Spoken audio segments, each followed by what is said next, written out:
मंडलाकारं व्याप्तं येन चराचरं तत्पदं दर्शितं येन तस्मै श्रीगुरवे नमः। तस्मै श्रीगुरवे नमः। तस्मै श्रीगुरवे नमः। प्रिय विद्यार्थियों, पिछली कक्षा में हमने अध्ययन किया था कि अज्ञान की दो शक्तियां होती है, एक आवरण, दूसरी विक्षेप। सर्वप्रथम आवरण शक्ति क्या करती है? जिस प्रकार से एक छोटा सा बादल का टुकड़ा देखने वाले व्यक्ति के दृष्टा के दृष्टिपथ को, नेत्रों को ढक देता है, और उस छोटे से बादल के टुकड़े के द्वारा जब आँखों को, दृष्टिपथ को ढक दिया जाता है तो अनेक योजन तक विस्तीर्ण जो सूर्य है वह भी ढक जाता है। इसी प्रकार से अज्ञान अपरिमित होते हुए भी प्रमाता की बुद्धि को ढक लेता है, और उस कारण से वह सर्वव्यापी आत्मा ढक जाता है। तो यह आवरण शक्ति क्या करती है कि हमारे उस ज्ञान को ढक करके, अज्ञान के द्वारा उस ज्ञान को ढक करके परम तत्व को हमसे परे कर देती है। जैसे एक छोटा सा बादल का टुकड़ा हमारी आंखों के सामने आ जाता है और उस सूर्य को ढक देता है। और विक्षेप शक्ति क्या करती है? रज्जु के विषय में होने वाला अज्ञान, ध्यान दीजिए, आवरण शक्ति क्या किया? रज्जु को ढक देती है, और विक्षेप शक्ति उस रज्जु में, सर्प की सत्ता से रहित रज्जु में अपनी शक्ति से सर्प की उद्भावना कर देती है।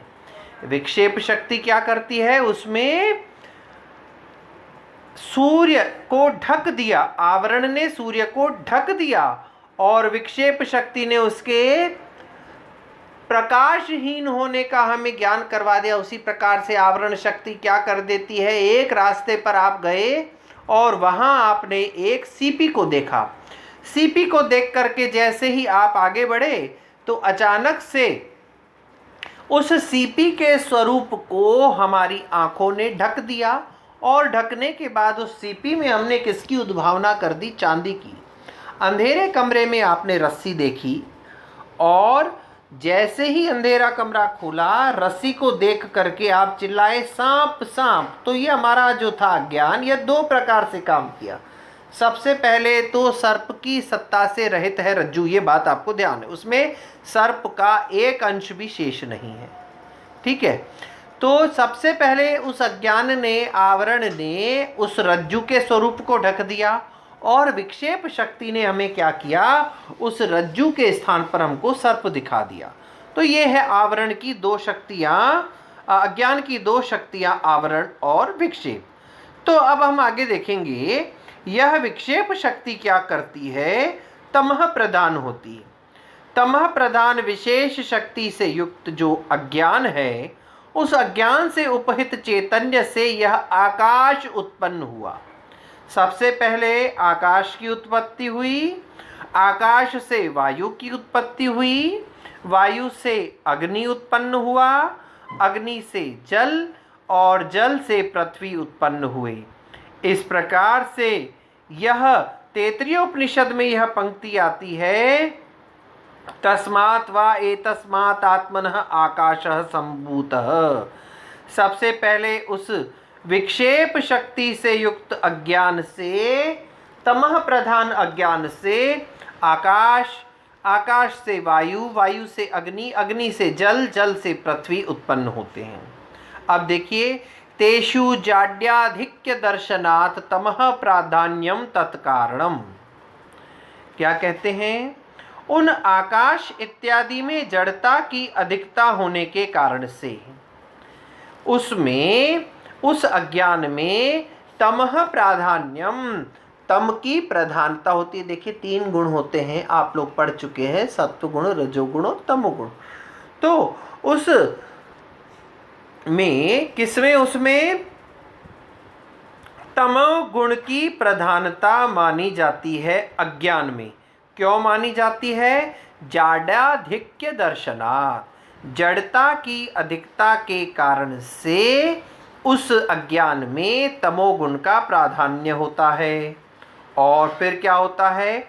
उस समय अर्थात तदानीम, उस समय सृष्टि काल में उन आकाश इत्यादि में सत्व रज तम, सत्व रज तमांसी कारण गुण प्रक्रमेण, सत्वगुण, रजोगुण और तमोगुण में रहने वाले गुणों के न्यूनाधिक्य के अनुपात में उत्पन्न होते हैं।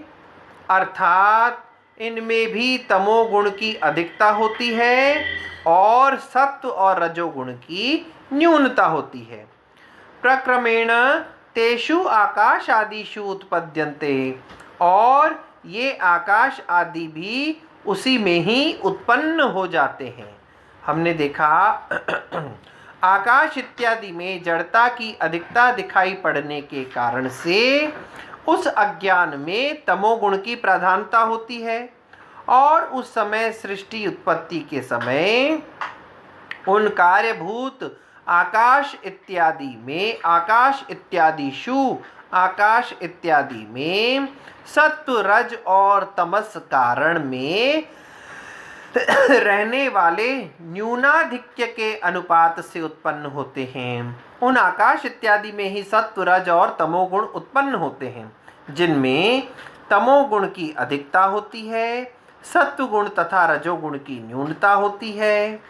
इसके पश्चात एतान्येव सूक्ष्म भूतानि तन्मात्राणि अपंचीकृतानि च उच्यन्ते। यही आकाश इत्यादि जो हैं ये सूक्ष्म भूत होते हैं और तन्मात्र होते हैं और अपंचीकृत कहे जाते हैं। अभी तक ये पंचीकृत नहीं है। ये जितने भी महाभूत हैं, अग्नि, जल, वायु, तेज, आकाश इत्यादि जो पंच महाभूत जिनको हम कहते हैं, ये सूक्ष्म भूत होते हैं, तन्मात्र होते हैं और अपंचीकृत हो जाते हैं, कहलाते हैं। एतेभ्य सूक्ष्म शरीराणि स्थूल भूतानि च उत्पद्यन्ते, और इन्हीं आकाश इत्यादि से ये जो 5 तत्व हैं, अग्नि, जल, वायु, तेज, आकाश इत्यादि और पृथ्वी, इन्हीं 5 तत्वों से सूक्ष्म शरीर और स्थूल शरीर अर्थात पंचीकृत महाभूत उत्पन्न होते हैं। ये 5 क्या कहलाते हैं? सूक्ष्म भूत कहलाते हैं। और इन्हीं से उत्पन्न होने वाले सूक्ष्म शरीर तथा स्थूल पंचीकृत महाभूत उत्पन्न होते हैं। इन्हीं से ही सूक्ष्म शरीर और स्थूल शरीर उत्पन्न होते हैं। अब देखिए, सबसे पहले हम सूक्ष्म शरीर की बात करेंगे। सूक्ष्म शरीरों के 7-10 सूक्ष्म शरीराणि 17 अवयवानि लिंग शरीराणि। सूक्ष्म शरीर इत्यादि के 17 अवयवों वाले होते हैं ये, और ये लिंग शरीर कहलाते हैं। सूक्ष्म शरीर 17 अवयवों वाले होते हैं और ये लिंग शरीर कहलाते हैं।